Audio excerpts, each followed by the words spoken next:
দিনগাজন উপলক্ষে গ্রাম সহ এলাকার মানুষজনেরা ভিড় জমালেন শিব মন্দির প্রাঙ্গণে। বিভিন্ন বাজনার সাথে সন্ন্যাসী সহ ভক্তদের নাচ দেখে আনন্দ পেলেন ভিড় জমানো মানুষজনেরা।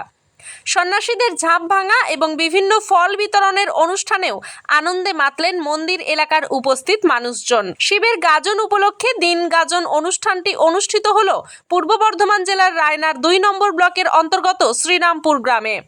শিবের গাজনে সন্ন্যাসী হওয়া শ্রীরামপুর এলাকার মাঠপুরের বাসিন্দা জ্ঞানচাঁদ ঘোষ এবং মন্দির কমিটির সদস্য দেবাশিস পাল জানান, বাপ ঠাকুরদার আমল থেকে হয়ে আসা এই শিবের গাজন এবছরেও অনুষ্ঠিত হলো এলাকার বেশ কিছু মানুষের কঠোর পরিশ্রমে। রাত গাজনের রাতে অনুষ্ঠিত হয়েছে বাউল গান।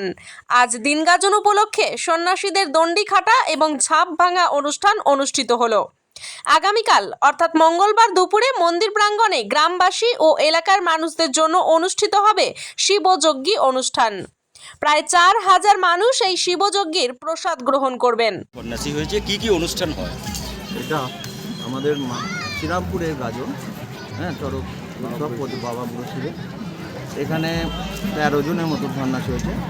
এটা গোটা গ্রামে স্বতঃস্ফূর্ত ইয়েতে এখানে গাজনটা হয়, প্রতি বছর হয়।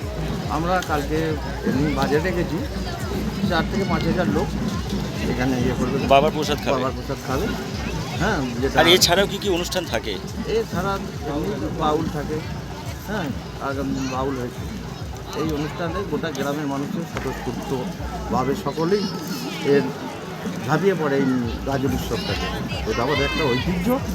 এই ঐতিহ্যটা আমরা এখনো পর্যন্ত বজায় রাখতে পারি। এটা কোথায় হচ্ছে? এটা শ্রীরামপুর গ্রামে দুর্গাতলা শিব মন্দির বা প্রাথমিক স্কুলের সামনে। কতজন সন্ন্যাসী হয়েছিল আজকে? এবারে 13 জন সন্ন্যাসী হয়েছে। রাত গান দিন গাজন কি অনুষ্ঠান কিছু কি ছিল? দিন গাজনে রাত গাজনে কালকে বাউল ছিল। আজ আগামী দিনে বাবার 1 তারিখে আর কি শিবযজ্ঞী বলা হয় যেটা, সেখানে অনুষ্ঠান হবে এবং 4-5 হাজার লোককে খাওয়ানোর ব্যবস্থা আমরা করেছি। আপনার নাম? আমার নাম জ্ঞানময় ঘোষ। আর বাড়ি? বাড়ি আমার এই শ্রীরামপুরেই। আপনি কি এবছর সন্ন্যাসী হয়েছেন? আমি এবছর সন্ন্যাসী হয়েছি। ছিলেন মোটামুটি আমি এখন মধ্যে 14 দিন উপোস। 14 দিন উপোস? নির্জলা নয়, চা জল একটু এগুলো যেগুলো হয়। কালকে যেমন একদম নির্জলা ছিল, শিব কালকে কোনো ইয়ে থাকে না। কালকে তো আর এমনি বিদেশি কিছু খেয়েছিলেন? শ্রীরামপুর গ্রামের গাজন উৎসব বহুত দিন ধরে হয়ে আসছে। আমাদের বাপ কাকাদের আমল থেকে আমরা দেখে আসছি। বাবারা করে আসছে, বাবারা এখন বয়স হয়ে গেছে, আমরা করছি। আমাদের এই যে সব ছেলে আছে, বহুদিন ধরেই কষ্ট করে জোয়ারজান্তি করে গ্রাম ঘুরে এই গাজন বহুদিন ধরেই অনুষ্ঠিত হয়ে আসছে, আজও হচ্ছে।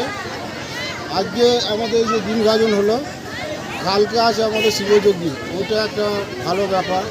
গোটা গ্রামের লোক, পাশাপাশি গ্রামের লোক সব খাওয়া দাওয়া করবে এখানে। এখানে ভোরবেলা থেকে রান্না বান্না আরম্ভ হয়ে যাবে, 3টে সাড়ে 3টে পর্যন্ত খাওয়া চলবে। গাজনের লোকজন তো দেখতে পাচ্ছেন, সবাই খালি আনন্দ করছে। এসছে গাজনের অনুষ্ঠান সুন্দরভাবে সম্পন্ন হয়েছে। আমাদের সকল গ্রামবাসী, কমিটি, আমাদের গাজনে যারা গাজন করতে আছে সবাইকে ধন্যবাদ। তারা সুষ্ঠুভাবে গাজনটা হয়েছে এবং সম্পন্ন করেছে। এর জন্য আমাদের গাজন কমিটির তরফ থেকে আমি সবাইকে ধন্যবাদ জানাচ্ছি যে এত সুষ্ঠুভাবে গাজনটা আমাদের গাজন কমিটির একজন সদস্য। আমাদের আরও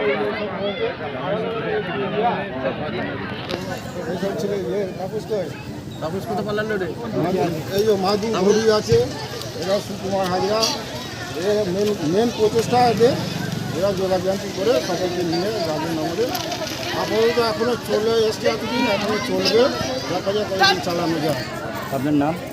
আমার নাম দেবাশিস পাল, আমি গ্রামেরই গাজন কমিটির সদস্য। Bureau report.